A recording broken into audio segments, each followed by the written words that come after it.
muchas veces no existe esa coherencia de parte de los empresarios. Y ahí es donde te diría que el mensaje es poco claro.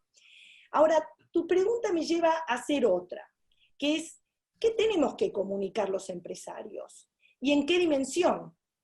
Porque hoy las dimensiones son múltiples, como persona. Antes vos solo podías comunicar como empresa, pero hoy tenemos distintos canales y formatos de comunicación, y en esas dimensiones también tenemos que estar pensando, como persona, como empresa. ¿Y por qué tendríamos nosotros que comunicar?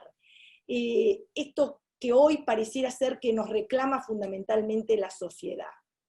Como ya recién escuché, lo mencionó especialmente Gustavo, pero también Alejandro, hoy hay una concepción muy antiempresarial en la Argentina, y que se destaca especialmente entre los más jóvenes. Pocos jóvenes se ven como futuros empresarios o emprendedores en nuestro país.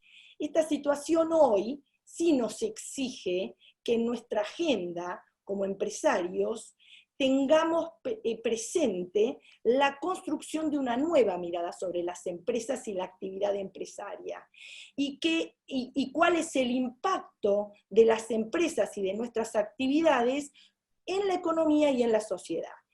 Y acá hay algo que la vida digital, uno de los grandes problemas que trae, que es el mayor desafío, es que todo termina siendo igual. Hay mucha más dificultad para diferenciar.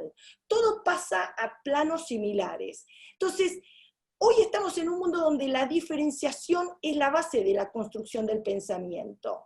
Y todo tiende justamente a lo contrario, a no diferenciarse. Entonces ahí es donde tenemos que entender que hay un rol público del empresario que tiene que hablar para poder diferenciar qué es un empresario realmente y ocupar ese lugar que si no, otro lo va a ocupar con un relato que se va a construir y que después va a ser muy difícil de desconstruir o de desarmar.